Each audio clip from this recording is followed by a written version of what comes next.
kid, you get asked this one particular question a lot. It really gets kind of annoying. What do you want to be when you grow up? Now, adults are hoping for answers like, I want to be an astronaut, or I want to be a neurosurgeon.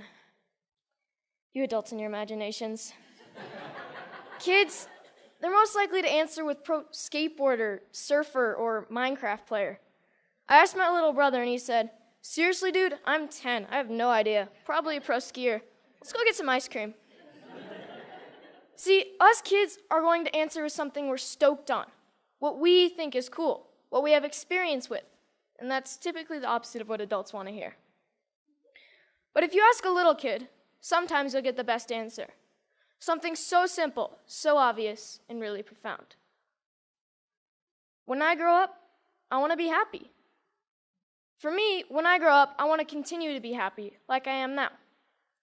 I'm stoked to be here at TEDx. I've been watching TED videos for as long as I can remember, but I never thought I'd make it on stage here so soon. I just became a teenager, and like most teenage boys, I spend most of my time wondering, how did my room get so messy all on its own?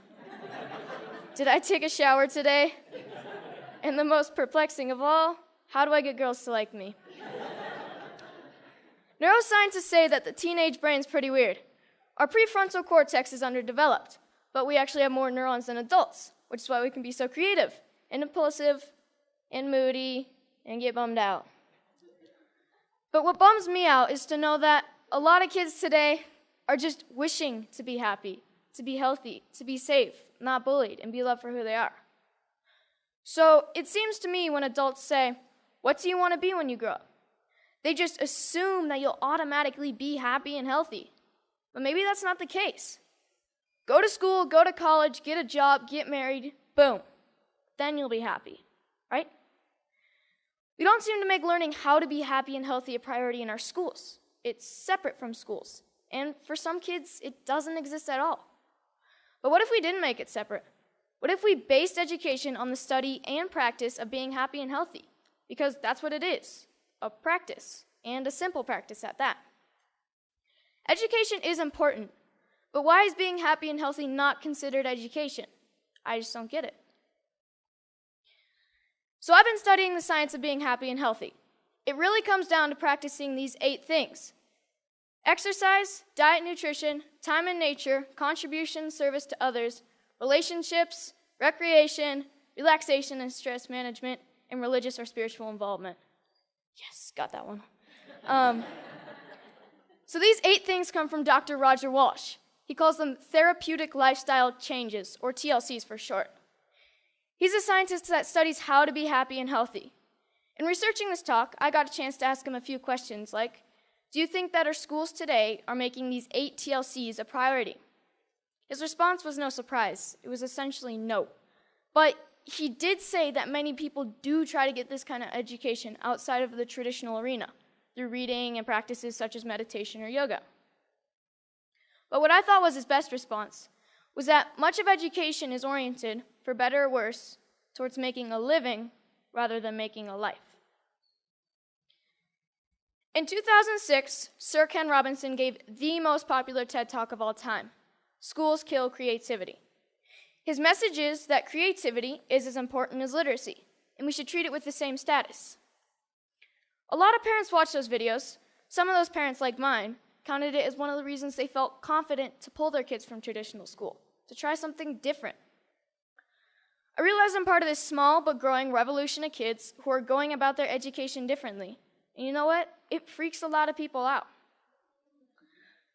Even though I was only 9 when my parents pulled me out of the school system, I can still remember my mom being in tears when some of her friends told her she was crazy and it was a stupid idea. Looking back, I'm thankful she didn't cave to peer pressure, and I think she is too. So out of the 200 million people that have watched Sir Ken Robinson's talk, why aren't there more kids like me out there? Shane McConkey is my hero. I loved him because he was the world's best skier. But then one day I realized what I really loved about Shane. He was a hacker. Not a computer hacker. He hacked skiing.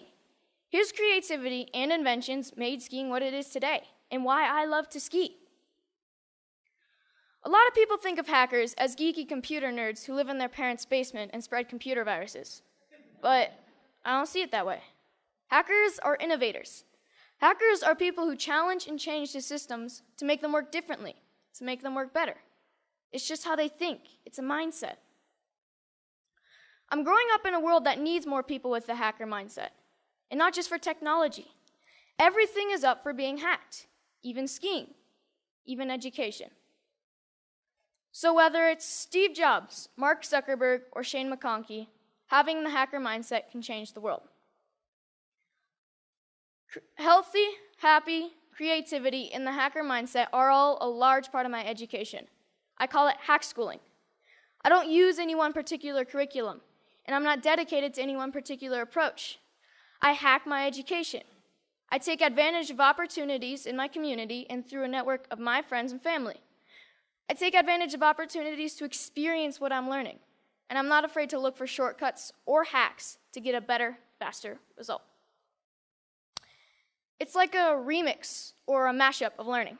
It's flexible, opportunistic, and it never loses sight of making happy, healthy, and creativity a priority. And here's the cool part, because it's a mindset, not a system.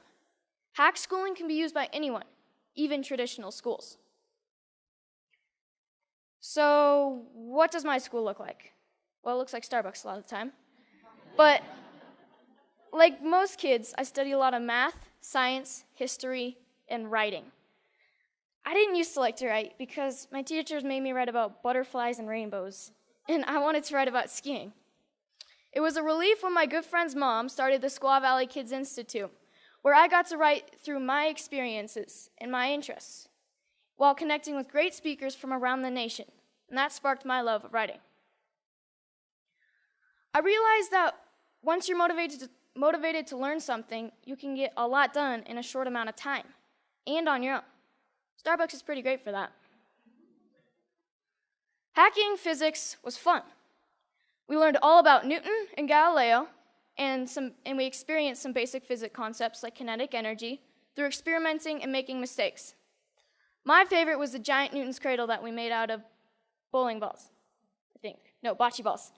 We experimented with a lot of other things like bowling balls and even giant jawbreakers. Project Discovery's ropes course is awesome and slightly stressful. When you're 60 feet off the ground, you have to learn how to handle your fears, communicate clearly, and most importantly, trust each other. Community organizations play a big part in my education. At High Fives Foundation's Basics program, being aware and safe in critical situations, we spent a day with the Squaw Valley Ski Patrol to learn more about mountain safety. Then the next day, we switched to science of snow, weather, and avalanches. But most importantly, we learned that making bad decisions puts you and your friends at risk. Young Chautauqua brings history to life. You study a famous character in history until you can stand on stage and perform as that character and answer any question about their lifetime. In this photo, you see Al Capone and Bob Marley getting grilled with questions at the historical Piper's Opera House in Virginia City, the same stage where Harry Houdini got his start.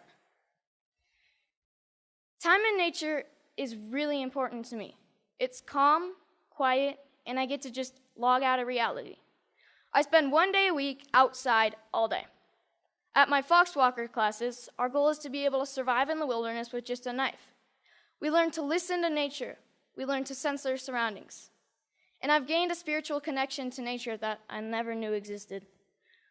But the best part is that we get to make spears, bows and arrows, fires with just a bow drill, and survival shelters for the snowy nights when we camp out. Hanging out at the Moment Factory, where they hand make skis and design clothes, has really inspired me to one day have my own business. The guys at the factory have showed me why I need to be good at math, be creative, and get good at sewing. So I got an internship at Big Truck Brand to get better at design and sewing.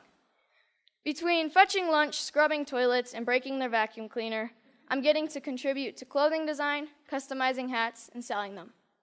The people who work there are happy, healthy, creative, and stoked to be doing what they're doing. This is by far my favorite class. So this is where I'm really happy, powder days. And it's a good metaphor for my life. my education, my hack schooling. If everyone skied this mountain, like most people think of education, everyone would be skiing the same line, probably the safest, and most of the powder would go untouched. I look at this and see 1,000 possibilities. Dropping the cornice, shredding the spine, looking for a tranny from cliff to cliff. Skiing to me is freedom, and so is my education. It's about being creative, doing things differently. It's about community and helping each other. It's about being happy and healthy among my very best friends. So I'm starting to think I know what I might want to do when I grow up.